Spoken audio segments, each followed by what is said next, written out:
Hello students, welcome to shiny maths. 9ஆம் வகுப்பு பயிற்சி 3.1ல் 4வது கொஸ்டின் பார்க்கலாம். பின்வரும் பல்லுறுப்புக்கோவைகளை திட்ட வடிவில் மாற்றி எழுதுக. இங்கே தந்திருக்கக்கூடிய பல்லுறுப்புக்கோவையை திட்ட வடிவத்தில் எழுதணும். சரிங்களா? திட்ட வடிவம் அப்படின்னா என்னன்னா அடுக்குகளை பொறுத்து இறங்கு வரிசையில் எழுதணும். ஓகே, ஃபஸ்ட்டு சப்டிவிஷன் கொஸ்டின் எடுத்து எழுதிக்கலாம். x-9 கூட்டல் √7 x³ கூட்டல் 6 × x² திட்ட வடிவம். ஓகே, இறங்கு வரிசையில் எழுதணும். இறங்கு வரிசைனா பெரிய எண்ணில் இருந்து சிறிய எண் வரைக்கும். அப்போ எக்ஸோட அடுக்கில் எது பெருசுன்னு பாருங்க. 3 தான் என்னது இருக்கிறதுல பெருசு. அப்போ இதை தான் ஃபர்ஸ்ட் எடுத்து எழுதிக்க போகிறோம். நீங்கள் முதல் எழுதும் போது இந்த ப்ளஸ் குறியீடு போடாண்டாம். இதே இது மைனஸ் இருந்துன்னா நீங்கள் எழுதிக்கணும். சரிங்களா? அப்போ √7 × x³. இனி 3க்கு அடுத்த 2 தான் சிறிய எண். அப்போ இதை எடுத்து எழுதிக்கலாம். இடையில எழுதும் போது அந்த குறியீடு போடணும். ஞாபகம் வச்சுக்கோங்க, இடையில எழுதும்போது ப்ளஸ் குறியீடை போடணும். +6 x². இனி 2க்கு அடுத்த 1 வரும். சரிங்களா? இப்போ பாருங்க, எக்ஸோட அடுக்கில் எதுவும் இல்லாட்டா 1 இருக்குன்னு அர்த்தம். அப்போ இதை தான் எடுத்து எழுதிக்கணும். இதுக்கு முன்னாடி எதுவும் இல்லாட்டா ப்ளஸ் இருக்குன்னு அர்த்தம். +x.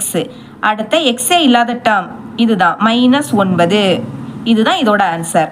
இனி செகண்ட் சப்டிவிஷன் கொஸ்டின் எடுத்து எழுதிக்கிறேன். √2 x² -7/2 x⁴ கூட்டல் x -5 x³ திட்ட வடிவம் = இங்கே அதே மாதிரி இதில் பெருசது 4. இதுதான் எனது பெருசு.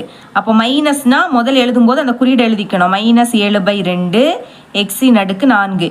இனி 4க்கு அடுத்த 3 வரும். அப்போ -5 x³. அடுத்த 3க்கு அடுத்த 2 வரும். அப்போ இதை எடுத்து எழுதிக்கலாம். இதுக்கு முன்னாடி எந்த குறியீடுமே இல்லாட்டா ப்ளஸ் இருக்குன்னு அர்த்தம். +√2 x².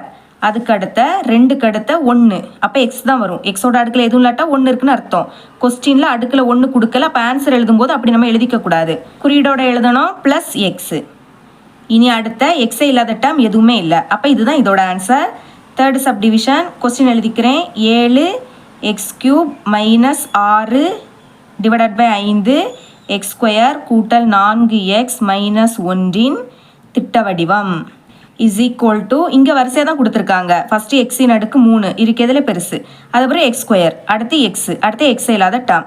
அப்போ இதை அப்படியே எடுத்து எழுதிக்கலாம். 7 x³ -6 ÷ 5 x² கூட்டல் 4x -1.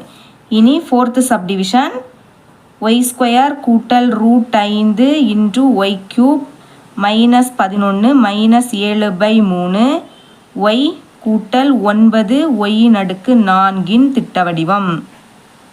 பாருங்க, இருக்கிறதுல பெருசு 4. அடுக்கில் 4 இருக்கிறது தான் பெருசு. அப்போ எழுதிக்கலாம். ஃபர்ஸ்ட் எழுதும்போது ப்ளஸ் குறியீடு போடாண்டாம். 9 y⁴. இனி அடுத்த 3.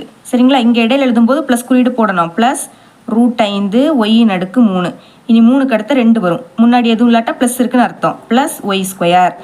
இனி ஸ்கொயருக்கு அடுத்த y இருக்கக்கூடிய டேர்ம் மட்டும் மைனஸ் எடுத்து எழுதிருங்க. -7/3 y. இடையில எழுதும்போது குறியீடோட எழுதணும். இனி ஒய்க்கு அடுத்த ஒய் இல்லாத டேர்ம் இதுதான் -11. சரிங்களா? இவ்வளோ தான் இந்த சம். இது உங்களுக்கு கிளியராக புரியும் நம்புகிறேன். தேங்க்ஸ் ஃபார் வாட்சிங்.